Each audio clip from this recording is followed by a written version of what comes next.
All right, what's up, everybody? We are going to do recap, explanation, however you want to see it. Let me get my banner up there. Monsterland. Okay, there we go. Okay, now I didn't explain this before, but Monsterland takes place in a different city and is usually focused on different types of monsters, both human and non-human. Okay, now in the second episode, Eugene, Oregon, is about shadow monsters. Um, about a boy named Nick. He has a lot of problems. About a year ago, I think his mom had some kind of stroke. She was like a dentist or something like that. She wasn't able to work. He's literally not going to school. He has like this crappy little fast food job, which ends up getting fired from that anyway. Um, if the health insurance doesn't cover the pills for his mom, which is messed up. Like when he goes to get the pills from his mom, he finds out that her insurance doesn't cover. You know, it was just a mess. You just see like a sad, kind of sad life. So when he sees like a shadow, like he was playing video games and he sees a shadow behind him, he's like, I don't know what's up with that. The shadow just like is there. It's not really doing anything. I think he puts up like a. Do you remember how he put the little hand puppets against the wall, the little shadow? So he does that, and then the shadow puppet does it. Um, it's when things started going crazy when he started going on Reddit. I didn't realize it was Reddit until I really was watching it. Reddit is like I know everybody knows Reddit is. I even have an account there which I don't use. The people go on there and they have different groups. They talk about different things or whatever. And the internet is very powerful, especially how it is to teenagers and stuff like that. Makes them change their mind, makes them feel a certain type of way. Um, but honestly, I really felt like he didn't really trip about the shadow until he starts going on the shadow hunter community online. It was in his room, it really didn't do anything. But the more he spent online, I felt like everything became the shadow's fault. Okay. It, when he goes online and he's talking to them, they're giving their version of the shadow, how it messed with their lives. Like one guy said his brother overdosed. One lady said, I think she said her dad killed himself, whatever. I felt like they were blaming everything, on the shadow. I feel like Monsterland is taking these stories and it's like you can say it's a monster, but is the monster actually a monster that we created, or is it us? I'm just This is just my opinion. I'm not sure if you watched it, and these are going to be spoilers in here. So if you hadn't seen it, um, okay. So at the very end, the members online community had like pretty much convinced Nick to hunt the shadow down with like some kind of light gun that I think Nick invented. It was pretty smart. Um, we all of a sudden hear like the mother who's on the bed, who he has to take care of, clean up, everything, feed. He does it all for her. And so at the very end, when the shadow community finally convinced him to, kill him because he didn't want to do it, it wasn't until one of the shadow hunter community guys said, "Yeah, I heard you was looking for your dad, and I found him." See, the dad left when he was about 5 years old. So when he found him, and I guess he said it to him and showed him who his dad was. His dad had a whole family, and he looked happy. And so he was like, "Boom!" So they switched. He had this light gun, and so all of a sudden we see him hunting for the shadow, and he has a community in his ear, and the community is like, "Is that your right? 2020, your left, whatever, whatever." Then we hear the mom say, "I can't see you, Nick. I can't see you. Where are you?" I'm like, why is she saying she can't see him? I didn't understand that. And then all of a sudden we hear the cries of his confused mother. And then like in the very closing end, you see the shadow surrender, hands on his I'm sorry, hands in the air, kneeling to the ground, beg to be spared. Then we hear gunshots. Now there's people who say that he shot his mom, that his mom was the reason why he was so depressed and so lonely, he couldn't do anything. They're saying that he actually became the monster because he was stuck in the room and he was so sad about the world. And there's different ways you can look at it because all that you see, honestly. Hold on, let me show you the picture. I'm sorry, hang on just a second.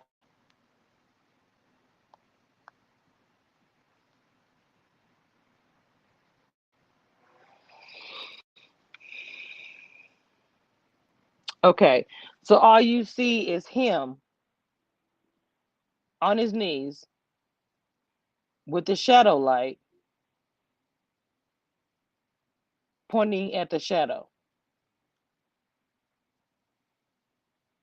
I always said, looking at the picture and looking at the shadow, even his shadow looked crazy to me. 'Cause I was like, to me, he probably could be way deeper than this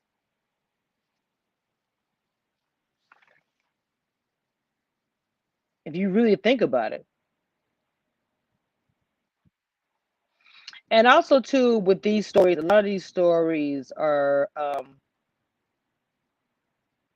tied in together, which I think is pretty cool.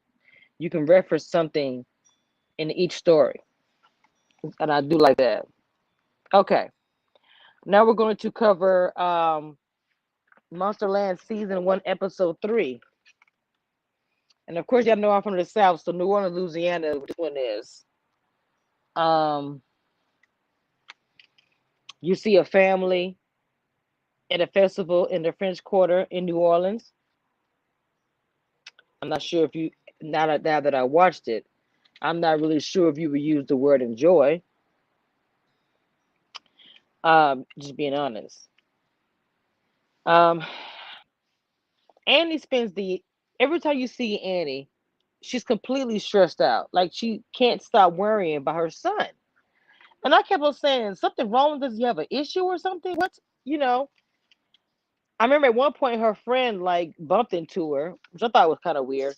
When George and her husband, his step father Joe, went to go get some ice cream. And Andy doesn't want to get just like stuck talking to that girl Nancy, but Joe and George, they already was gone in the crowd. She couldn't see him.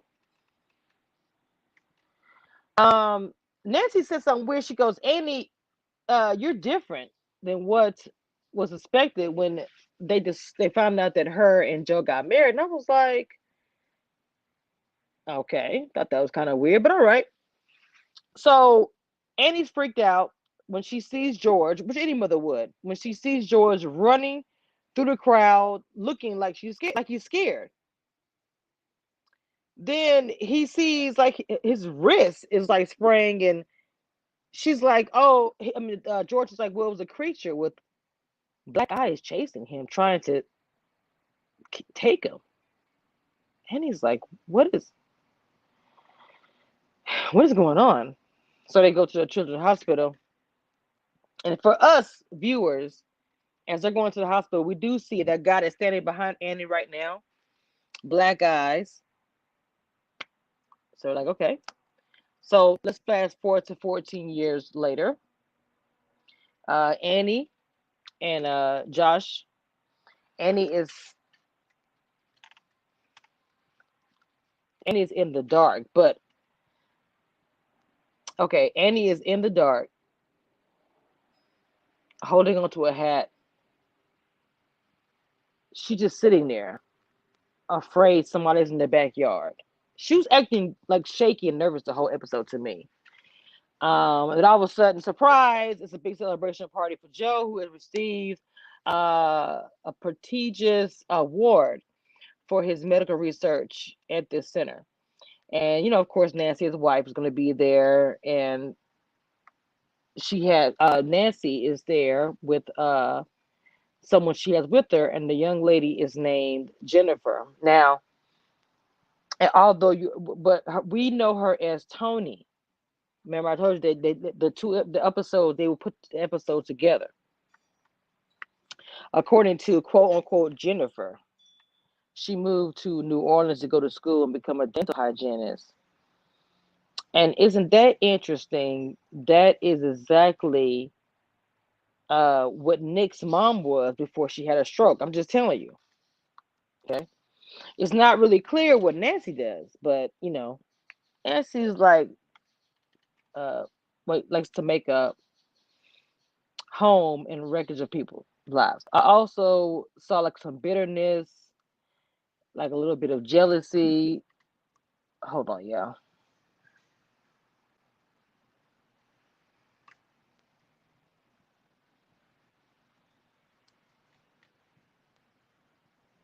It's when I go live when people want to call me and stuff, I swear. Um anyway, both Annie and Nancy didn't seem like they were friends to me, but yet she was there at this party. Okay. Um Nancy kind of has Annie have to be like, oh, she's an inspiration, where she came from, look how she did it, da, da, da. And she kind of tells Annie, hey, tell Jennifer, maybe to motivate her or whatever. Annie explains she ran away from home when she was 15 because her father was an abusive drunk that threw her mother through a sliding glass door. And we see George all grown up. Cute little George was in the beginning with the little makeup on and everything. Um, he graduated high school and started to attend college. He took some time off and he came to the house. Um, so a man named Frank walks up and steps to the mic.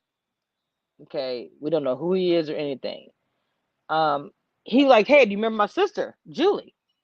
And Joe's looking like he didn't say anything, but his face looked like, yeah, he knew. And he was like, security, come take care of this guy. I don't know. He said to my party.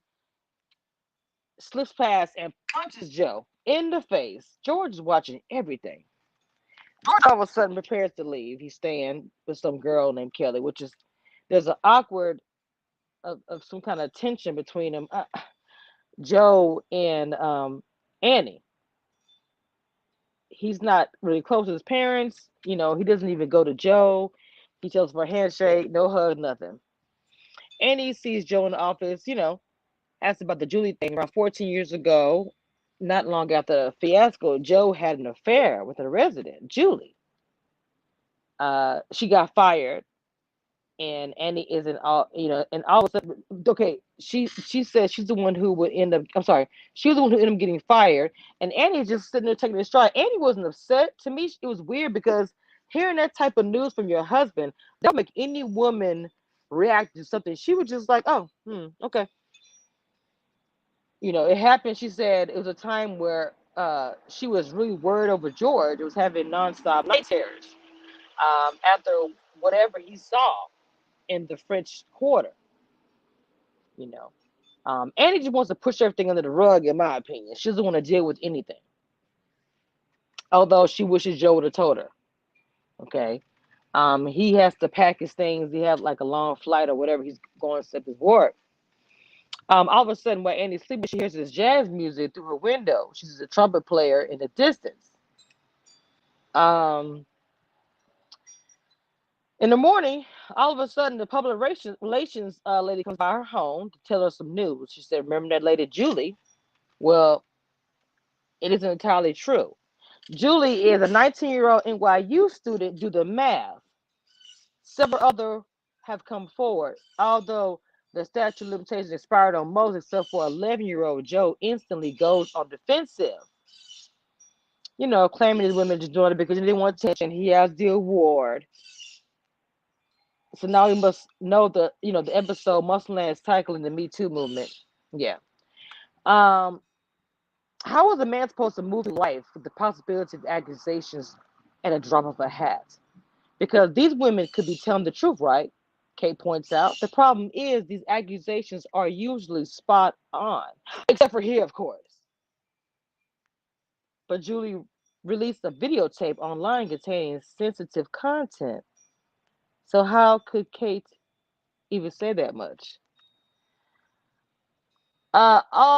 Regardless, Joe says he's sick and he needs help. And he's like, oh my God, it's on the news. 40 more female patients have come forward alleging this against Dr. Keller. And you wonder about the George situation, right? Because the way they were, because that whole day to me was so weird. And I was like, what's up with that? And she started to remember something Nancy had said to her, like, what would you mean I was different? So she hears the trumpet again that night. Okay, after someone throws a rock with a bad word on it, written on the rock, is thrown through her window. She confronts him, asking, hey, did you throw it? Then all of a sudden, this fool has some monster teeth, black eyes, faint teeth. She pops him over the head. I remember her from the show on Fox TV. She's really a good actress. She keeps calling her son George, like, where are you? And then she said, I've done something terrible.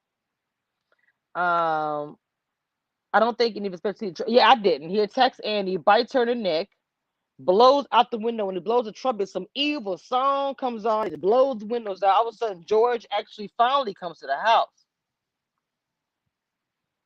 She tells George about the monster and how crazy it was, and how she believed him when he was a kid that he saw the monsters. And all of a sudden, George was like, "We need to talk about what happened in the French Quarter all those years ago."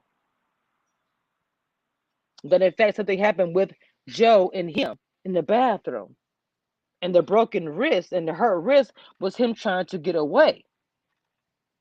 But she refused to believe because he actually told her in his ear that day. She refused to believe, and she let her son get abused so that she could have a nice house and fancy clothes. She told herself that, George was better off with a stepdad like that. He's never gotten over it. She says, you're going to school and everything. He says, I'm failing. I'm failing school. He is struggling, trying to get her mom to believe what's going on.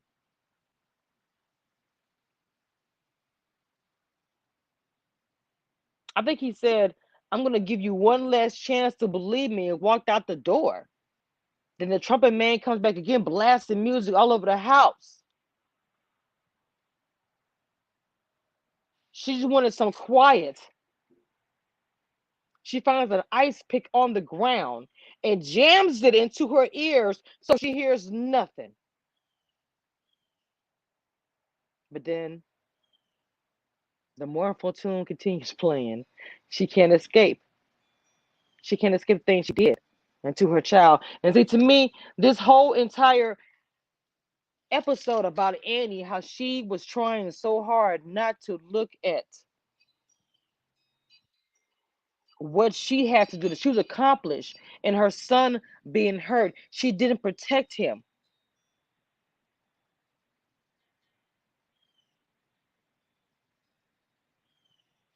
In the end, she followed the trumpet player, and the song, I don't know if it's hell, demons.